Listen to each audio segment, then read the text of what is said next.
Hello everyone, কি অবস্থা সবার? তো আজকে আমি কম্পিউটার নেটওয়ার্কসের আম VLSM সাবনেটিং সম্পর্কে একটু আলোচনা করব। তো বিফোর ডাইভ ইনটু ইট আমি কিছু কথা একটু শেয়ার করতে যাচ্ছিলাম, সেটা হচ্ছে যে এর আগের ভিডিওতে আমরা VLSM এর ভেতরে মূলত হচ্ছে আম VLSM এর ভেতরে মূলত সার্কুলার যে মেথডটা আছে সেটা দেখাইছিলাম। কিন্তু আসলে সার্কুলার যে মেথডটা আছে বা হায়ারার্কিক্যাল যে ডিভাইডটা আছে ওটা মূলত এই FLSM এর একটা পার্ট। ঠিক আছে? তো যাই হোক, আপনারা হচ্ছে আমি এই ভিডিওতে VLSM সম্পর্কে খুব বিস্তারিত কিছু আলোচনা করব না। কারণ এর আগের ভিডিওতে আমি VLSM এর একটু বেসিক সম্পর্কে ২-১ কথা বলছিলাম। তো এখানে আর সেটা রিপিট করব না। এখানে ডিরেক্ট VLSM থেকে শুরু করব। মানে প্রবলেম সলভিং থেকে শুরু করব। আর আরেকটা বিষয়ে যেটা বলব সেটা হচ্ছে যে আমি মূলত ভিডিওগুলা বানাচ্ছি আমার বন্ধুদের জন্যে। আর আমার বন্ধুদের কাছেও মূলত এই কোর্সটা যেমন নতুন, আমার কাছেও সিমিলারলি নতুন। তো দেখা যায় যে সিটি গুলার আগাগ দিয়ে আম জনে সবাইকে বোঝানো বা সবার সাথে ডিসকাস করার থেকে একটা ভিডিওর থ্রু সবার কাছে হচ্ছে যাতে পৌঁছায় দেওয়া যায়, এজন্যই ভিডিওটা বানানো শুরু করছিলাম। তো যাই হোক, আমার প্রফেশনালি ইউটিউবার হওয়ার কোনো ইচ্ছা নাই কিংবা ইউটিউব থেকে টাকা কামানোর কোনো ইচ্ছা নাই।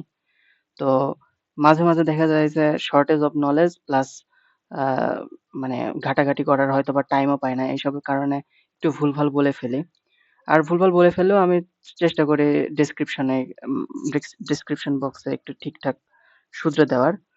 তো যাই হোক, আম আমি চেষ্টা করব যে যতটুকু বলা যায় ঠিকঠাকভাবে যাতে বলা যায়। ঠিক আছে? আর যদি কোনো ভুল থাকে অবশ্যই কমেন্টে একটু জানাবেন, যাতে আমি সেই ভুলটা সংশোধন করতে পারি দ্রুত। ঠিক আছে? তো যাই হোক, শুরু করি আজকের কোয়েশ্চেনটা। আ আজকে VLSM টা দেখতেছি আমরা। তো VLSM এ তো আমরা একটা জিনিস জানি, সেটা হচ্ছে যে VLSM এ সবসময় যে আমার সাবনেট গুলা হচ্ছে, এগুলা সাবনেট গুলা মানে সাবনেটিং টা যেটা হচ্ছে এটা ভ্যারি করে আমাদের হোস্ট নাম্বারের উপর। ঠিক আছে? আমরা হোস্ট ওয়াইজ বা হোস্ট নাম্বার ওয়াইজ আমরা হচ্ছে সাবনেটিং টা করে থাকি। যে ধরেন আমার এখানে এই বিশাল বড় একটা নেটওয়ার্কে আমি সাবনেট করব। তো ধরেন আমার এখানে ১০০ টা আছে হচ্ছে ডিভাইস। এখানে আছে ১০ টা ডিভাইস। সো আমরা ১০০ টার জন্য একটু বেশি জায়গা রাখবো, ১০ টার জন্য অবশ্যই একটু কম জায়গা রাখবো। তো এই উদ্দেশ্য সফল করার জন্যই মূলত VLSM টা আমরা করে থাকি। তো যাই হোক, এখন আমরা ডিরেক্ট প্রবলেম সলভিং এ চলে যাই।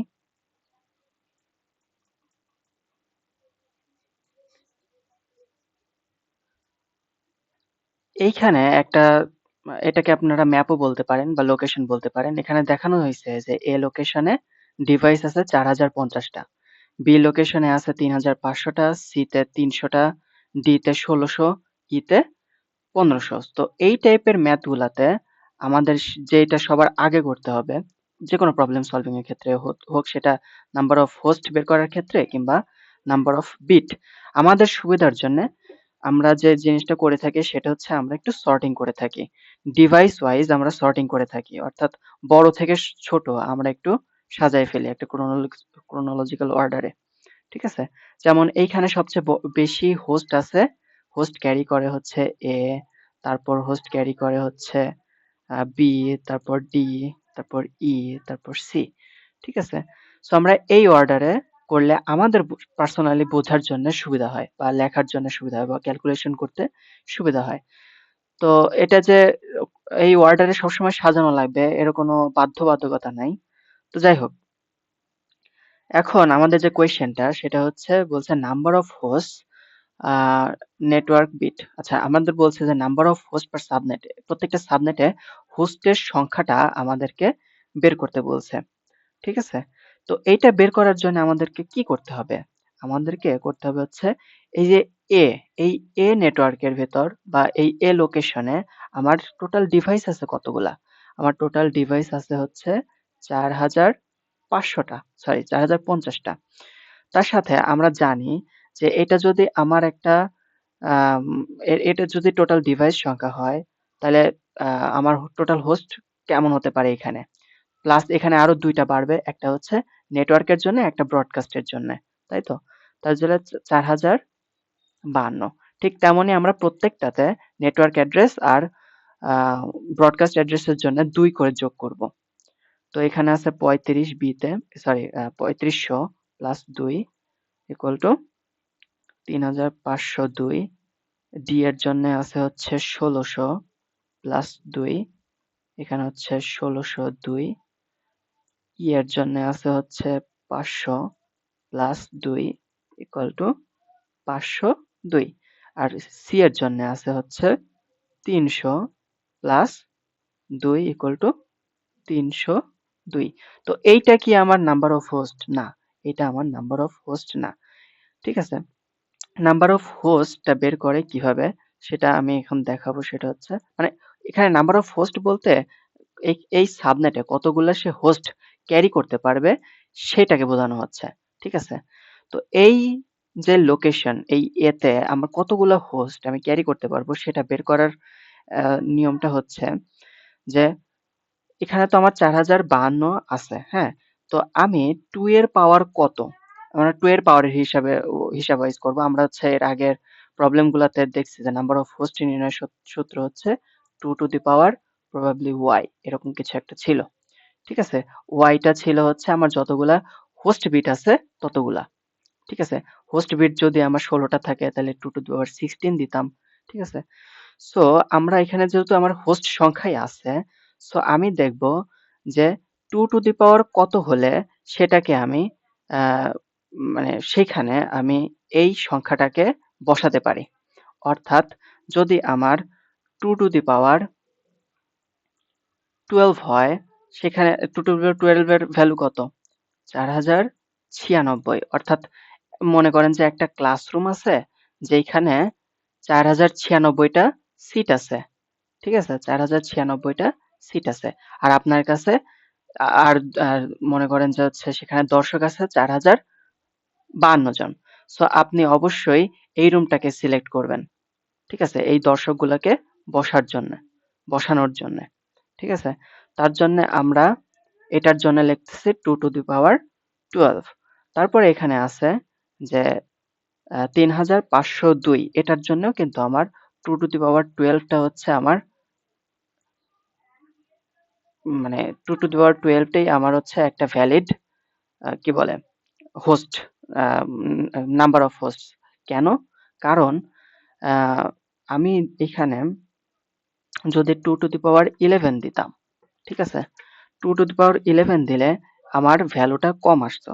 অর্থাৎ এখানে যদি আমি 2 টু দি পাওয়ার 12 দেই, সরি 2 টু দি পাওয়ার 11 দেই, তাহলে আমার আসে হচ্ছে 2048। 2048। ঠিক আছে, সো আপনি অবশ্যই যে আপনার দর্শক আছে এতজন, তো এত রুমের কোন হচ্ছে এত সিটের গ্যালারিতে আপনি অবশ্যই সেখানে বসাতে পারবেন না। ঠিক আছে, তার জন্য আপনাকে অবশ্যই যেখানে সিট সংখ্যা বেশি সেখানে আপনি এতজন দর্শককে বসাতে চাইবেন। ঠিক আছে, তার জন্য আবার আমরা এটাকেই সিলেক্ট করলাম। সিমিলারলি আমরা 1602 বা 1602 এটার জন্য কোন ঘরকে সিলেক্ট করব? এটার জন্য কিন্তু আমরা সিলেক্ট করব হচ্ছে 2 টু দি পাওয়ার 11 কে। ঠিক আছে, কারণ 2 টু দি পাওয়ার 11 এর মান কত? 2048। তো এই 2048টা যদি আপনার সিট সংখ্যা থাকে আর যদি দর্শক সংখ্যা থাকে 1602টা, অবশ্যই আপনি এখানে বসাতে পারবেন। কিন্তু আপনি 12তে কেন 4096 কেন বসাতে পারবেন না? কারণ অবশ্যই সিট সংখ্যা অনেক বেশি ওয়েস্ট হবে, তাই তো? তার জন্য এখানে আপনি বসাবেন। তো আমরা এখানে কি লিখব? 2048। তারপরে এখানে আছে 502। তো 502 কে আপনি 2 টু দি পাওয়ার যদি 9 হয় তাহলে 512তে অবশ্যই বসাতে পারবেন। তারপরে এখানে যদি 2 টু দি পাওয়ার 9 হয় 302 কেও আপনি 500 এর ভেতর বসাতে পারবেন। ঠিক আছে, তো এত কিছু বলার কারণ কি? আমাদের তো এখনো হোস্ট বিট কি আদৌ বের হয়েছে? অবশ্যই এর ভেতরে কিন্তু আমার হোস্ট বিট বের হয়ে গেছে। অবশ্যই। তাহলে এখানে 2 টু দি পাওয়ার যে 12 টা আছে, এটার জন্য 2 টু দি পাওয়ার 12 আছে, এখানে 2 টু দি পাওয়ার 11 আছে, 2 টু দি পাওয়ার 9 আছে, 2 টু দি পাওয়ার 9 আছে। মূলত এটাই হচ্ছে আমার number of host per subnet, অর্থাৎ এই এ সাবনেটে আমি এতগুলো হোস্ট বসাতে পারি, ঠিক আছে? আর বি সাবনেটে আমি এতগুলো হোস্ট বসাতে পারি, সি সাবনেটে আমি এতগুলো হোস্ট বসাতে পারি, ঠিক আছে? এটাই মূলত হচ্ছে আমার নাম্বার অফ হোস্ট। এখন নাম নেট এটাই কিন্তু নাম্বার অফ হোস্ট।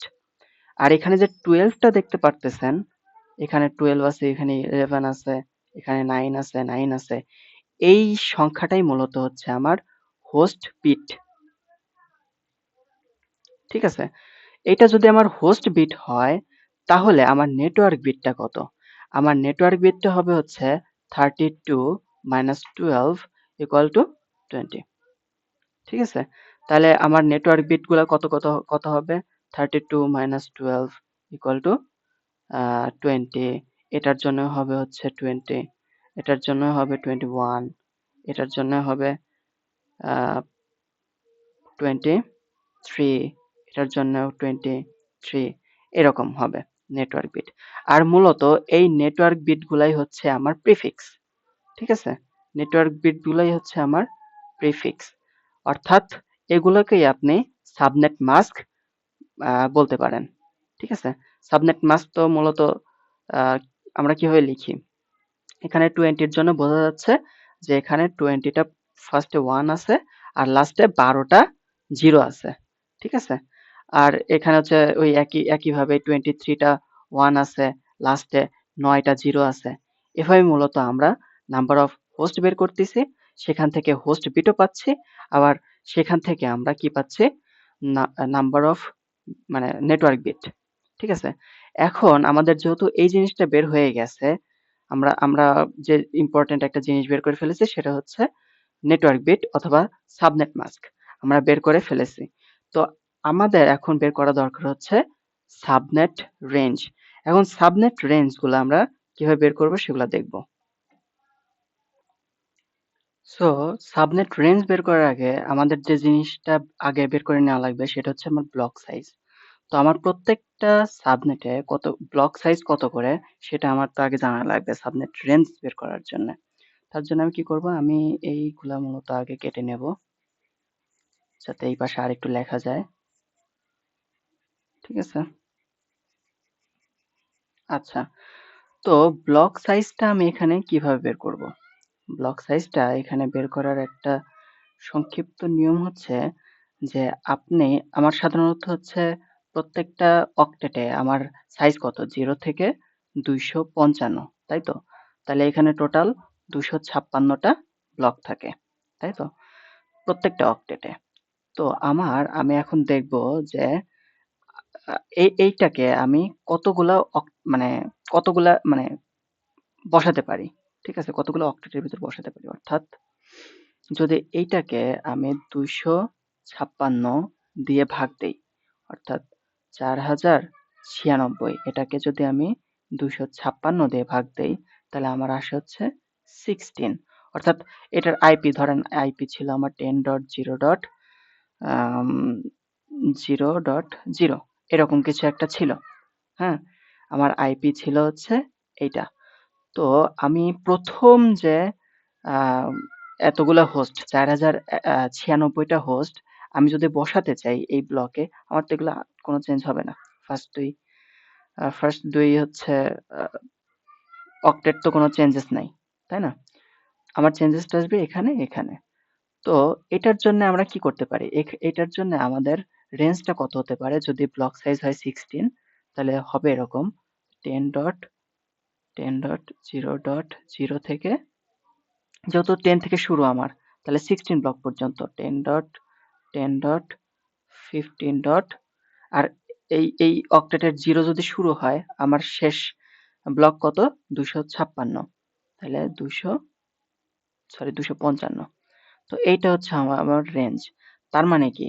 তার মানে আমাদের রেঞ্জটা এই এ সাবনেটের জন্য আমার রেঞ্জটা আমি বের করে ফেলছি। একইভাবে বি, ডি, ই, সি এগুলোর জন্য বের করব। তো এটা বের করার আগে সবার আগে তো আমাকে বের করতে হবে ব্লক সাইজ। তো ব্লক সাইজ নির্ণয়ের সূত্র হচ্ছে এটাই, যে number of host divide by 256। ঠিক আছে? তো এখানে নাম্বার অফ হোস্ট আছে হচ্ছে আপনার 4096, তাহলে ডিভাইড বাই 256 আমার সিমিলারলি 16ই আসে। তারপর এখানে আছে 2048, যেহেতু 2048 আছে এটাকে আমি 256 দিয়ে যদি ভাগ করে তাহলে এখানে হবে হচ্ছে 8। এখানে 512 আছে, এটাকে 256 দিয়ে ভাগ করলে হবে 2, এটাকেও 256 দিয়ে ভাগ করলে হবে হচ্ছে 2। এইখানে আমি ব্লক সাইজ পেয়ে গেছি, তাহলে কত থেকে কত কোন সাবনেটের রেঞ্জ সেটা আমি পেয়ে গেছি। তাহলে এখন আমি টোটাল সাবনেট রেঞ্জটা যদি বের করতে চাই তাহলে হবে হচ্ছে, তাহলে এর জন্য আমরা রেঞ্জ কত লিখতে পারি? এর জন্য রেঞ্জ হবে 10.0 10.0.0 থেকে 10.15.255। এখন এদের সাথে কিন্তু অবশ্যই আমার নেটওয়ার্ক বিট অথবা প্রিফিক্স বলেন অথবা সাবনেট মাস্কটা লিখতে হবে। ঠিক আছে? আমরা জানি, আমরা এর আগে দেখে আসছি, আমরা নেটওয়ার্ক বিট অলরেডি বের করে আসছি। সো এর জন্য ছিল হচ্ছে 20, বি এর জন্য 20। ঠিক আছে? তো এই এখন হচ্ছে বিতে বি এর ব্লক যেহেতু আমার 16, তাহলে আমার এখানে যদি 16 থেকে শুরু হয়, এখানে তো 15 এ শেষ হয়ে গেছে, তো 16 থেকে এখানে শুরু হবে। 10.16.0 থেকে যদি আমার শুরু হয়, এরও কিন্তু আমার ইয়া নেট নেটওয়ার্ক বিট ছিল হচ্ছে 20। তো নেটওয়ার্ক বিট প্লাস এখানে 10.31.255। ঠিক আছে? তো এইখানে ডি তে কি হবে? ডি তে যেহেতু 8, তাহলে আমরা কি লিখতে পারি? আমরা লিখতে পারি হচ্ছে 10 ডট, এখানে শেষ হয়েছিল তো 31 এ। ঠিক আছে? তাহলে 10.32.0 থেকে, এটা যেহেতু আমাদের ইয়া কত ছিল? হোস্ট বিট ছিল হচ্ছে 19। ঠিক আছে? সো 10 ডট, সরি 19 না, 21 ছিল সম্ভবত। ইয়েস, 21 ছিল। তো 10 ডট